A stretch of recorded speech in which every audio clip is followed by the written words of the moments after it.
tonight on Unsolved Mysteries. Peace, harmony, enlightenment, and 11 untimely deaths. This is a legacy of an obscure spiritual movement. When a respected young English professor joined up, his family became concerned. Now he's disappeared, and they're asking for your help.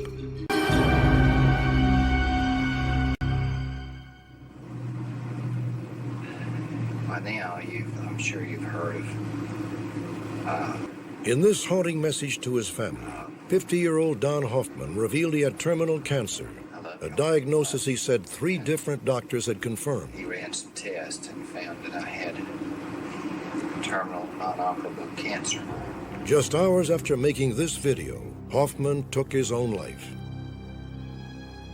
An autopsy, however, found absolutely no trace of cancer. Hoffman's children have never been able to learn the names of his 3 doctors, or even if they existed. On the videotape, Don Hoffman said goodbye to 5 different family members. There was no farewell to the heir to Hoffman's estate, his second wife, Terri, founder of a spiritual movement known as conscious development of body, mind, and soul. Today, Terri Hoffman is a woman at the center of what some might call a circle of death. Among the victims, Mary Levinson, drug overdose. David and Glenda Goodman, shot to death, probable double suicide. Jill Bounds, bludgeoned to death. Sandy Cleaver drove off a cliff in broad daylight.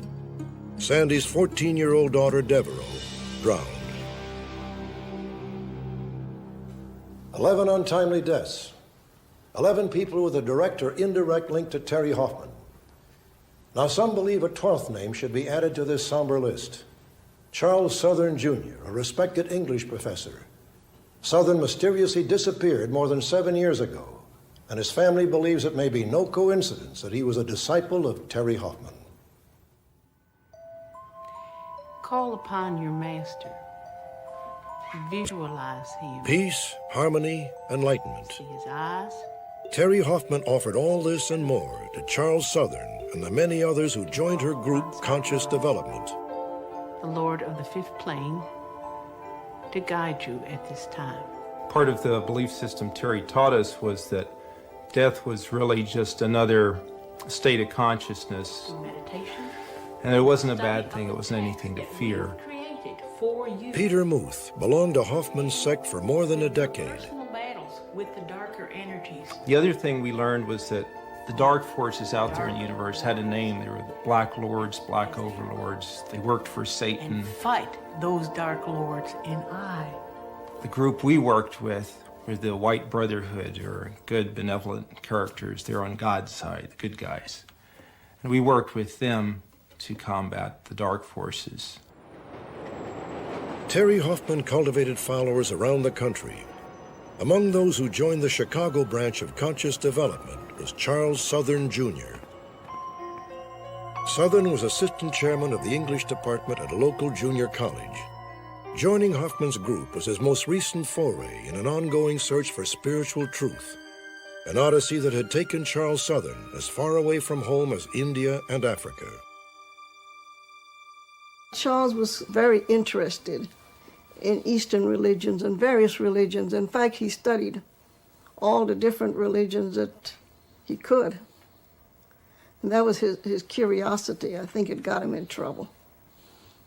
My feeling is that his interest in Terri was he felt a power there, and that was real to him. The fact that this power might not necessarily have a good will or not, that was sort of irrelevant to him, I guess. I will be able to relax. Charles rose quickly to a position of influence in Terri Hoffman's organization, teaching classes and leading meditation sessions. At your own pace. Eventually, he was invited to her home in Dallas.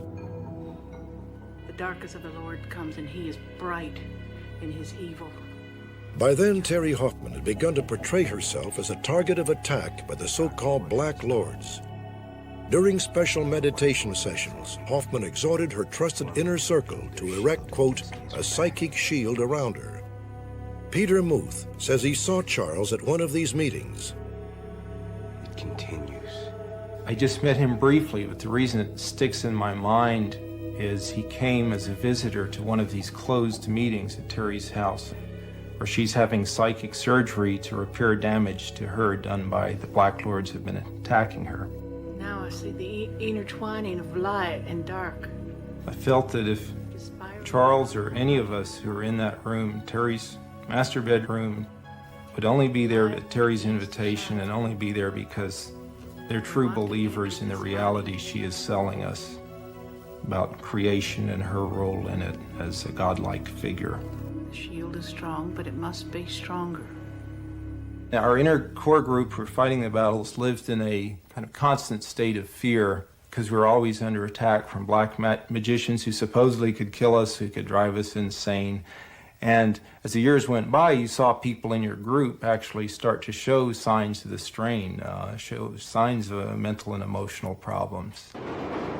Charles Southern was apparently one of those who buckled under the pressure. We found Charles wandering on the street carrying a newspaper stating, "I lived for art."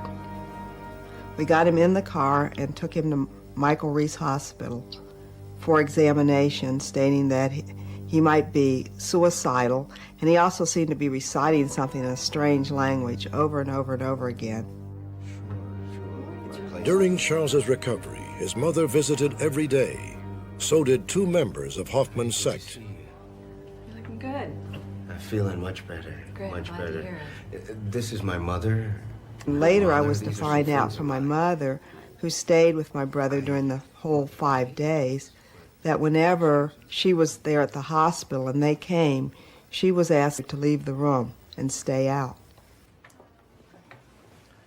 How are you? Upon his release, Charles resumed his normal activities. He remained active in Hoffman's group, though friends say he eventually became disillusioned with Hoffman herself.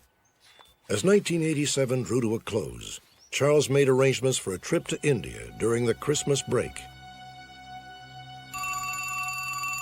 Charles talked to his family several times in the days before his scheduled departure. His mother believed something was very wrong. Hello, Charles. This is your mother. I was concerned. Mother. Yes, it's me. No, I'm fine. I'm fine. I told him I'm that sorry. I was disturbed, and I felt that I should come to Chicago. And he said no. He said, "You don't need to come to Chicago because I'm perfectly all right, and I will be leaving for India in 3 days." So he assured me that everything was all right, and with that assurance, I didn't go.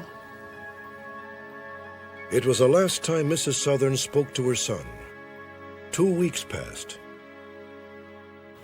We, of course, wondered why we didn't hear from him, but he had traveled so much and so often to so many parts of the world, I wasn't overly concerned until he was overdue.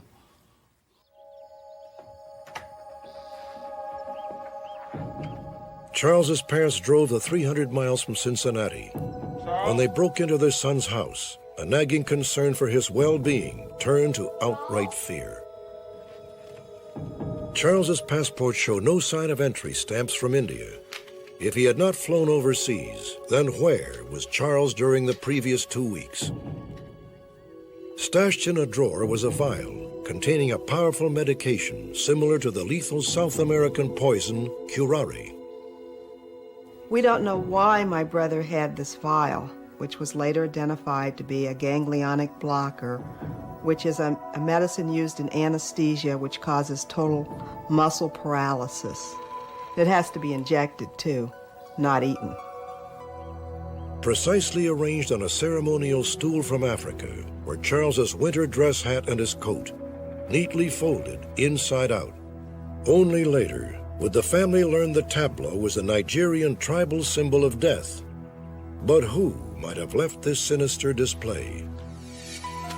And finally, there were 2 scribbled notes, barely legible, but appearing to constitute a last will and testament. This is Charles' handwriting, but it doesn't make sense. One said in part, I came under a bad influence and I was trying to fight it myself. Terri Hoffman was mentioned twice and named executor. There was just a lot of death and unhappiness around this woman, and Charles' disappearance simply fits into that pattern. Is there a pattern? If so, it is marked by stunning coincidence.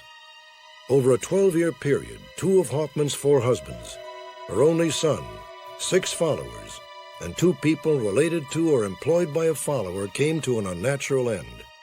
Causes of death: 1 murder, 4 fatal accidents, and 6 suicides. In over half of these deaths, Terri Hoffman had been recently named heir or beneficiary, designated to receive well over $500,000 in cash, plus hundreds of thousands more in real estate, fine art, and jewelry. Should Charles Southern be added to the list, or can his long absence be otherwise explained? Perhaps another mental break and a descent into the silent world of Chicago's homeless.